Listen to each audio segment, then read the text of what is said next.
Good morning, I'm Roland Martin. Next on NewsOne Now, Attorney General Eric Holder comes down hard on the Cleveland Police Department. Massive amounts of police abuse in that city.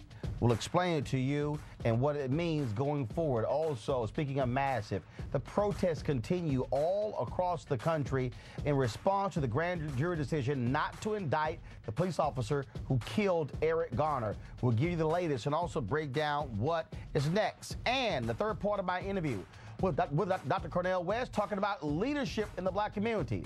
All that and more coming up right now on NewsOne Now.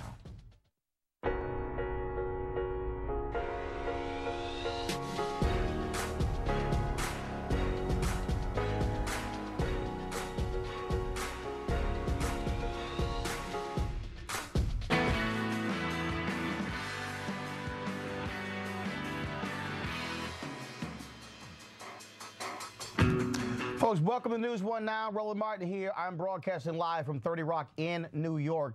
Last night, massive protests continued all across New York as folks let their feelings be known when it comes to the grand jury decision involving Eric Garner. Protesters shut down the Brooklyn Bridge again. You also saw protesters in various parks in the city as well. Foley Square was one of the places.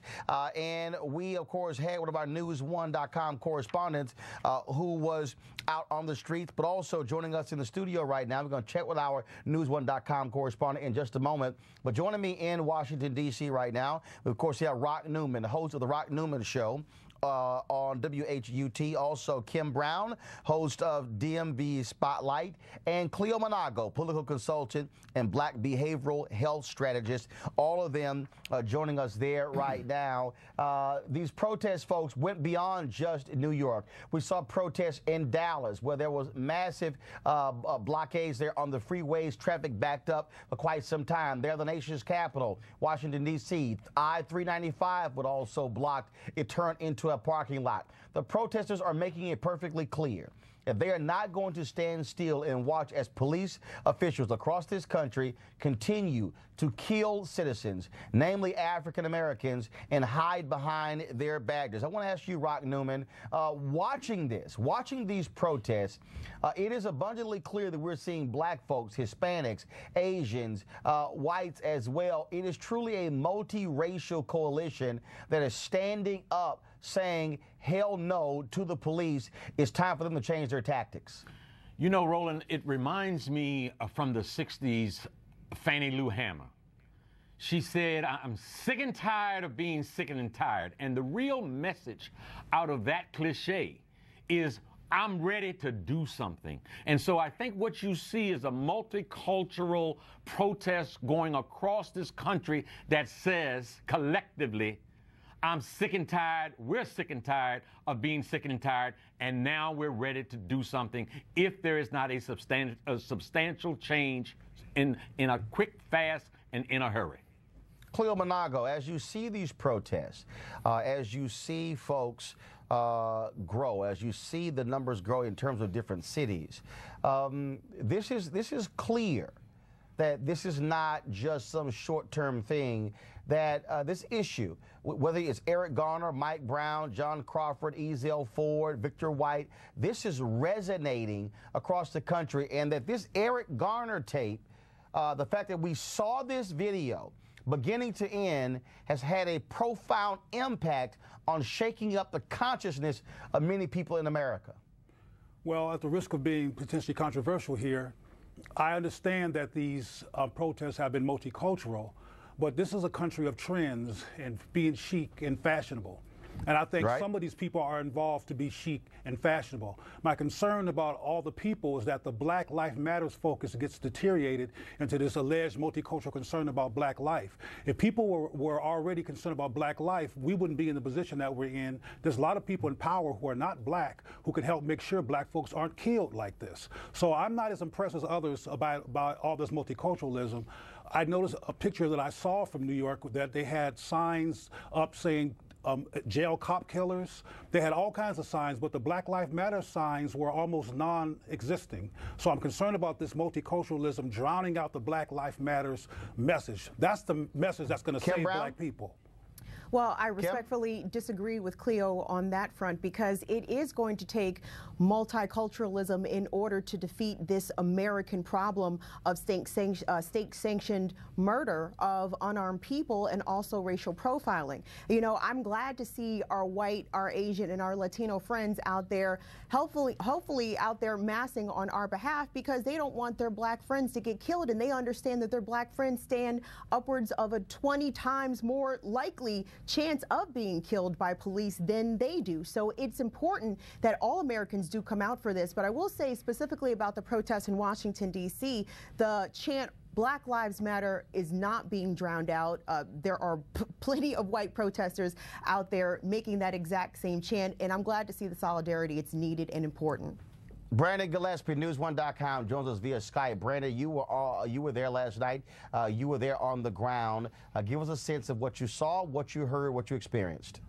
I've been there on the ground last night and all throughout the week, this week and last week.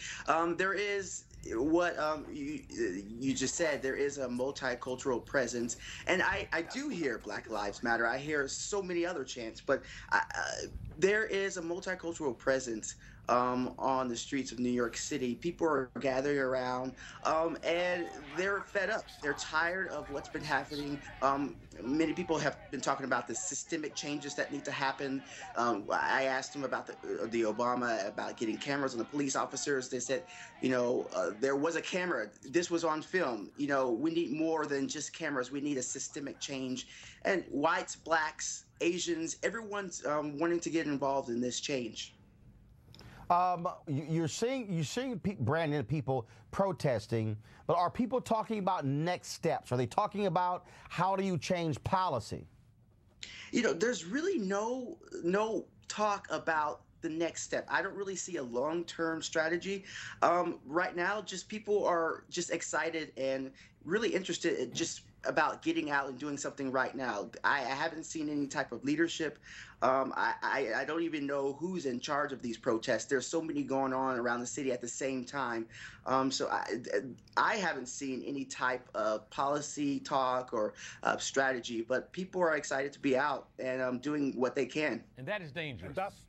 Exactly. That's my concern, Roland. It's like all this multiculturalism with no focus, and they just showed some images from, I believe it was New York, and again there were no Black Lives Matter signs anywhere, and we just showed a large group with hundreds of people, and the Black Lives Matter signs weren't there. So again, some of this is a fashionable chic thing to come and join. Also, I think some people among white people don't want to be seen as racist, so they have to take a position on such a publicly focused on phenomena because of concern.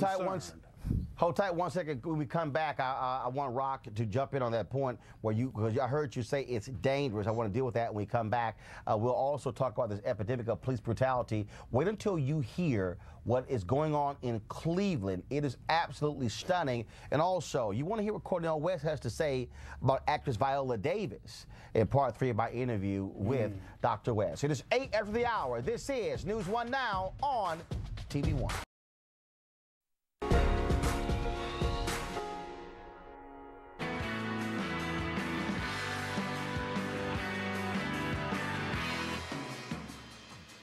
Hell no. The time for remorse would have been when my husband was yelling to breathe. That would have been the time for him to show some type of remorse or some type of care for another human being's life when he was screaming 11 times that he can't breathe. So there's nothing that him or his prayers or anything else would make me feel any different. No, I don't accept his apology. No, I could care less about his condolences. No, I could care less. He's still working. He's still getting a paycheck. He's still feeding his kids. And my husband is 6 feet under. And I'm looking for a way to feed my kids now. That was Esar Garner, the wife of Eric Garner, who made it perfectly clear she was not going to accept the apology offered by the police officer in New York who killed her husband via a chokehold. And of course, this has continued to lead to massive protests all across the country. Before we went to the break, Rock Newman, you talked about what was dangerous. And I've been raising this point that certainly with these protests, what we're seeing is we are seeing people react. We're seeing people want to vent. We're seeing people who are protesting, but there has to be a policy component, because if you can't say, I want justice, if you can't define what that justice is. You know, Roland, Martin Luther King talked about the tranquilizing drug of gradualism. This is a moment in time where we cannot afford the intake of that drug. We must take this energy that surrounds this horrific event. You know, again, I go back to it being a moment in time where you saw for your own lying eyes a white police officer murder a black man with a chokehold, and 5 other officers stand around and not do anything to prevent that man's death. And then you have a prosecutorial system and a grand jury that is broken and fixed. I come out of the world of boxing, and you know what? How the sophisticated promoters would fix matches would be to bring in judges that they knew would vote in their favor. And that's what's wrong with, and that's what's happened in this grand jury system, along with a favoring prosecutor who works day in and day out with the police. All of these things must be addressed, and they must be fixed. And you are absolutely right. There must be a concerted, organized, strategized policy component to move from anger, this energy and anger, to advancement. I want to bring in former Detroit Police Chief Ralph Godbee. He understands what's going on here, and he also says that there are some clear prescriptions that can be put in place to change what's going on. Ralph, welcome to NewsOne Now, right here on TV One. What should folks be talking about policy-wise, Ralph, in order to change what's happening inside of police departments, grand juries, and also the prosecutions of these police officers involved in these fatal shootings? Well, Mr. Martin, there are 2 clear things for me. Number one, Renisha McBride, Trayvon Martin, and Jordan Davis, they weren't killed by police officers. So we've got to take a look, and we cannot let go of the stand your ground law and substantive changes or abolishment of that. Secondly, we have to quantify what it means to fear for your life. This blanket statement of I fear for my life without being able to quantify it or qualify it, that's what's killing our black people. Absolutely. We saw cameras with Eric Garner, and all we did was get a front row seat to the murder of a black man. So until there's change in policy, so we have to have a tactical approach, number one. And one of those approaches, there's smart technology with weapons. You can put a gun in somebody's hand that nobody can use it except the person that possesses it. We need that technology with police officers, because then that robs them of that argument that I feared he was going to take my gun. That's one excuse we can take off the table for killing black men. A second thing we need to look at is the technology that anytime a gun is pulled out of the holster, it is registered, and the dispatchers know it. Because there's a second issue that the police are not going to bring to your attention, but the number of people that are shot by police officers that don't die. The number of times a gun is pulled in an intimidating way, which has a psychological and trauma on that same community. So there's some tactical things we need to do, and then we can have some discussion. But we got to stop the bleeding right now, Roland.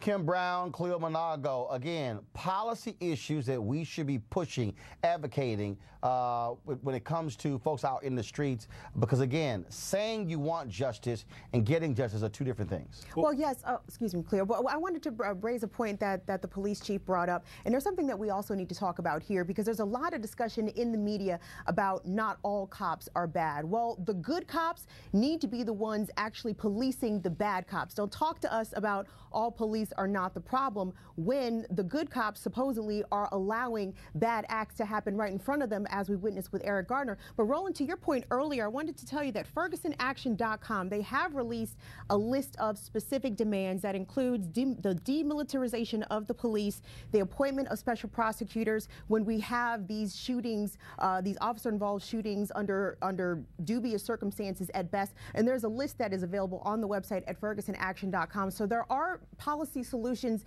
being presented, and we all understand that this is going to be a step-by-step process, but know that at least the groundwork is being laid for what comes after all these protests.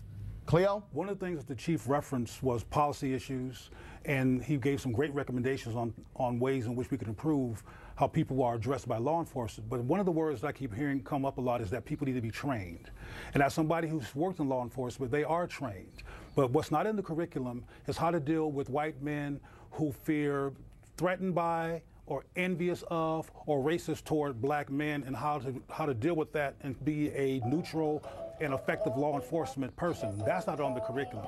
So when people say training, they need to talk about what that means. I mean, how do you train somebody to not look at a larger black man as the Hulk and feel like a baby in his presence, which is one of the things that Darren said. That needs to be on the curriculum. So part of problem solving here is looking at the issue of institutionalized racism and how the media and almost all systems criminalize black men. And there's some issues of perspective around how some white men feel about black men. When I was working in law enforcement myself, I ran into white male cops who use being a cop to act out their frustrations and resentments toward black men. So how does that get on the curriculum to deal with attitudes to help resolve this issue? Hold tight 1 second. Coming up, everybody stay still. Coming up, we'll continue this conversation. We'll also have one of the activists on the ground join us as well. And we'll talk about Cleveland. Yesterday, Attorney General Eric Holder announced that Cleveland getting hit hard, having a federal monitor because of persistent police abuse and negligence.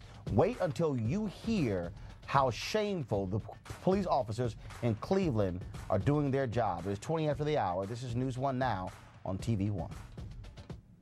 We're out here for the cause, for the struggle. Black lives matter. Eric Garner's life matter. Mike Brown's life matter. And we're not going to allow this anymore. We're not going to stand for this anymore.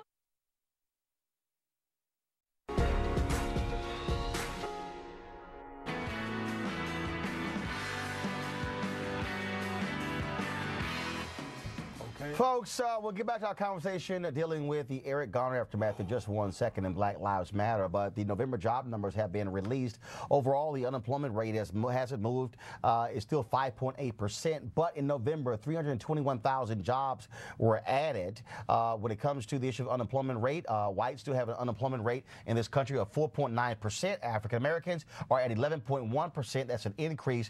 Hispanics are at 6.6%. Also, the jobs you saw jobs added in construction and also manufacturing as well. Folks, in Cleveland, Attorney General Eric Holder was there yesterday, where he announced that a federal monitor is being put in place to oversee what's happening in Cleveland when it comes to their police department. The Justice Department released a 58-page report, folks, that showed unbelievable amounts of police abuse and brutality in Cleveland. Here, I want you to go to, if you're at home, go to cleveland.com. And I'm going to read for you the headlines on their page. Cleveland police too quick to use deadly force, Justice Department says. Report police misconduct detailed in 16 cases. Police regularly shoot guns unreasonably. Police tasered children, subdued suspects. Police hit people in the head with guns which sometimes fired. Report criticizes Police Civilian Review Board as opaque, ineffective. Police reviews of citizens' complaints flawed. Also, Cleveland police blasted for shoddy record keeping, and since 2004, taxpayers in Cleveland have spent $10.5 million on lawsuit settlements. Here's what Attorney General Eric Holder had to say from Cleveland. We have determined that there is reasonable cause to believe that the Cleveland Division of Public Police engages in a pattern and practice of using excessive force, and as a result of systemic deficiencies, including insufficient accountability, inadequate training and equipment, ineffective policies, and inadequate engagement in the community. Folks, let's go back to our panel here. Joining us is Dante Berry, director of MillionHoodies.org. He joins me via Skype from New York, and still we're talking with former Detroit Police Chief Ralph Godbee, as well as Rock Newman, Kim Brown, and also Cleo Manago right there in Washington, D.C. Dante, I want to go to you. This action in Cleveland speaks loudly to how police officers in this country are abusing its citizens, and for the Department of Justice to come in for the second time in 10 years to have a federal monitor that says that Cleveland's police department, like many others, absolutely out of control. We can't hear Dante for some reason, so we're going to get... Roland, prior pardon me, because I'll jump on this when you start talking. Go right ahead. When you start talking about Cleveland and all the issues that you just illuminated that the Justice Department pointed out. What I did. Hold tight 1 second, Dante. We have some audio issues. Let me go to Ralph. Ralph, what do you make of the DOJ coming down so hard on Cleveland, exposing this kind of brutality? Well, I'm intimately familiar with consent judgments. When I was chief, I took over a department that was 19% compliant with 2 federal consent judgments. When I retired in October 2012, led us to 90% compliance, and subsequently Detroit's not under a federal monitor anymore. But what Cleveland has to do, the sooner they embrace it as an opportunity for change, and that's the soonest that you're going to see cultural change. It can be done, Roland. We went through a period of time when I was chief, over 2 years, and for a solid year, there was only 1 officer-involved shooting that resulted in a fatality, and that was a gentleman that went into a police precinct with a shotgun and indiscriminately started shooting. So what you monitor and what you inspect is what you can expect. So you have to pay attention at the top. But the most important thing is our first-line supervision, how you train your sergeants. I don't care what chiefs say, the sergeants have the most impact on the conduct of their officers, because that's where the rubber meets the road. I'd like to ask Cleo, do we have Dante back? All right, Cleo, what do you make of this report? Picker speaks loudly when, first of all, Tamir Rice, also the story came out, how the background, one of the officers who was involved in the killing of Tamir Rice, he worked at a suburban police department, and they said this person is absolutely unfit. He can't handle stress, doesn't handle direction. And Cleveland, for some reason, didn't do a background check to pull the personnel file of this guy before they hired him. Well, as you know, we have Chief Godbee here, who's an expert on how to prepare men for policing, and I think obviously Cleveland doesn't have anybody in place that can do that well. And I have a question for the chief. He might have heard my comments earlier about training and how we deal with the attitudes among cops. I know Detroit used to be predominantly black, so I'm not sure what the police department is made up of, but Chief Godbee, how do you deal with racist attitudes among cops who are going to be dealing with black people? Well, first of all, Mr. Newman, everything is not racist, but there is definitely racial bias.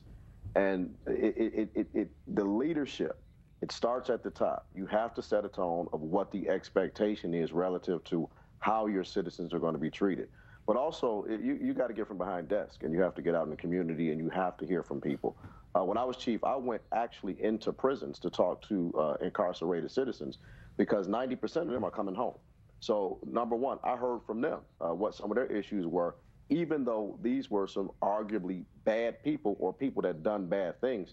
You have to set the expectation of what the relationship is going to be on both sides of the fence. But Chief, so you preface your comments with that everything is not race, and I understand that. I know everything is not race, but what we're talking about now, absolutely right. So I want you, if you can, to address how do you deal or give some recommendations to the nation, because as police officers probably watching this and other current chiefs, how do you deal with?